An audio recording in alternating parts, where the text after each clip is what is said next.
I flew out to South Africa on Friday morning. 14 hours later, I landed in my hometown, Johannesburg. And the moment I got off the plane, I felt something, a voice inside reminding me of what I had forgotten. So, this is a road I used to drive on pretty much my entire young life.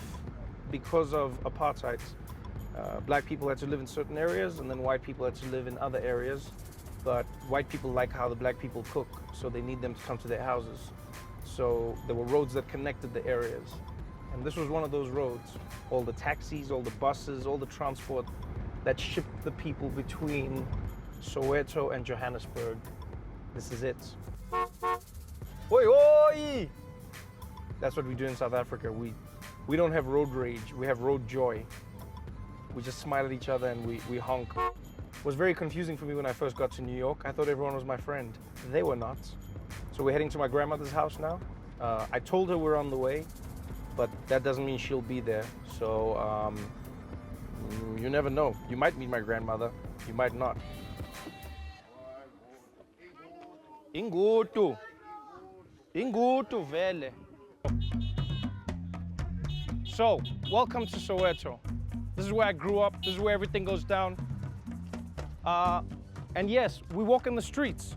We played in the streets. This was the playground. This is where you hung out with your friends. This is where everything went down. Sanbonani! And your neighbors scream when you walk by. It's what we all do. What's amazing about this place is that nothing's changed. In a good way. It's like a museum, that's what it is. And we're here at my grandmother's house. Welcome to it. This is where I grew up. This wall was a lot taller when I was younger. But let's see if she's here. So this is where I grew up. This was the driveway.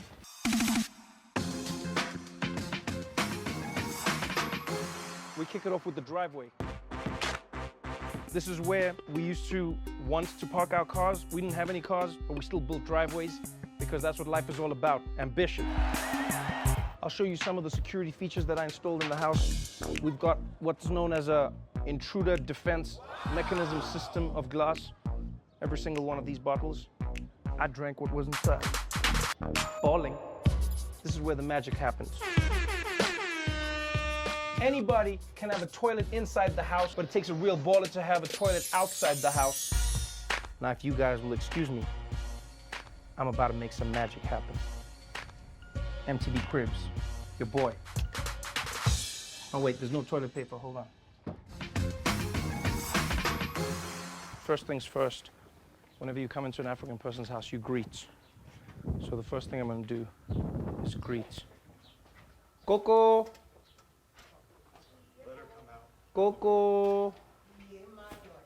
Hello, Coco! Ninja Coco. How are you, Coco? Can we come in? I've got some camera people, Gogo. Are we fine to come in? If you say no, it's fine. I don't mind. No, they can come in. Okay, okay. Gogo, I want to welcome you to my show. And I want to introduce you to some of my friends and my viewers. I brought them to South Africa to show them what it's like. So they said because I'm coming, they want to meet you and they want me to ask you questions about my life. You're one of my grandchildren. I always look at that photograph. You still remember? I remember. In there. Elias God. Every morning, can't you forget it? Morning, Trevor. And he never answers. How old are you now? 91? Yeah, 91, 9 months. When you get to 91, now you count months. Yeah, 91 years, 9 months. We're here because the concert at FNB Stadium is celebrating 100 years of Nelson Mandela. Hey, Madiba. Madiba. What was the first thing you remember about Nelson Mandela? He was just like our God. Wow. On earth. Really. Because people had not seen a black man who was an attorney. We were not allowed. Wow. Nursing, teaching, policeman for a black man. That's all. So it was a wonder even for Umadiba For young people, it's very hard for them to understand how scary it was to be a black person living in South Africa during that time. But everybody was scared of the police. Flying squads. Each and every street has a flying squad. The knock at 3 a.m. My police, we used to call them blackjacks. Just like that. Dress up, let's go. Yeah. And they were so tall, all of them. When you see white guys like this, do they remind you of those police? Yeah. That's what you remind my grandmother of. I hope you're happy. Bringing memories of flying squad into my house. There are some people who say now, because some people don't have jobs and because it's tough in South Africa, it would be better to go back to apartheid. No, thank you. It wouldn't be better. Why not? Oh no, Trevor. The laws of apartheid.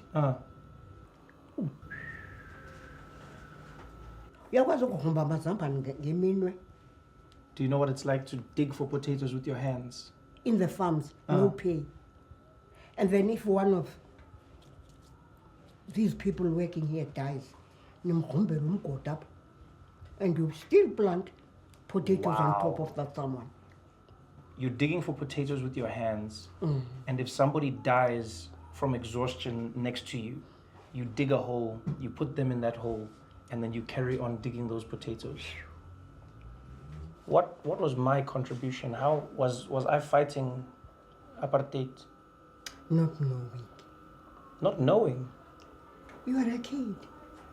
But you were born a crime. How could you fight apartheid? But I told them that I was an apartheid hero, Gogo. I wasn't.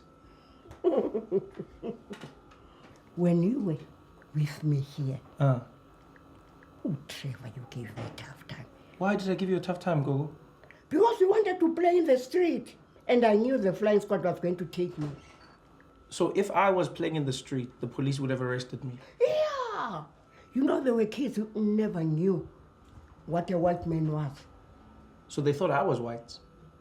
They knew you were white, and they ran away. The kids ran away from me? But why did they run away? It was the first time they see a white man in the location. So for them, this was white? Yeah. Wow. I feel so special now, Gogo. To know there was a time that I was white. How old was I when this was happening, Gogo? 3 years. 3 years old. I was a very good-looking baby, I'm sure. Yeah? Energetic and very naughty. But mostly good-looking. Like hell. Yeah, I'm sure, Gogo. When I was here with you, what did you do when I was naughty? Those big bumps. They know my slippers.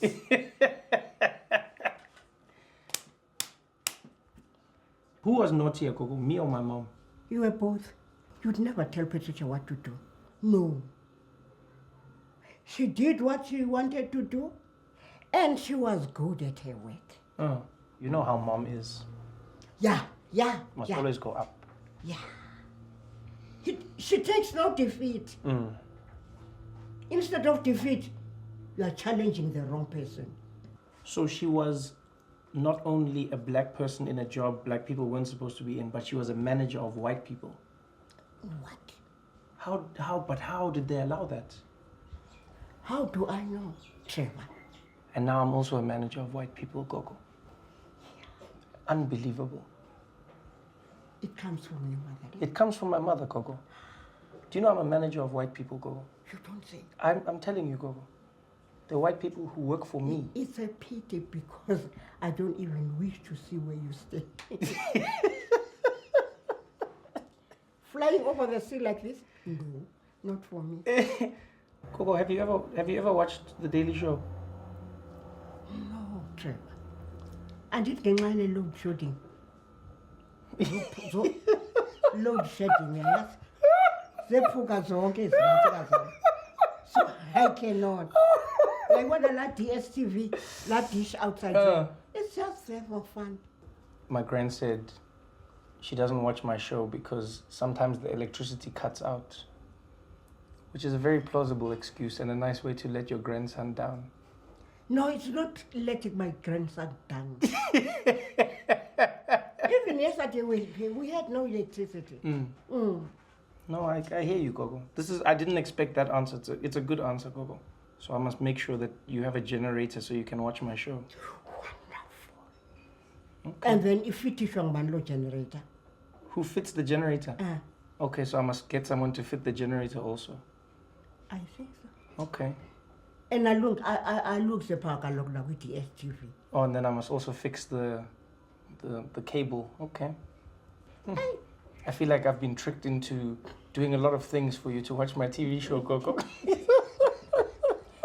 At Bongi's place. Akukho mina bangayijongi. Oh, wow. Thank you for having us, Gogo, and thank you for letting me bring these cameras. And thank you for sharing these stories with my friends. And thank you for being amazing. You've brought so many friends. I've brought too many friends, Gogo. You guys must leave now.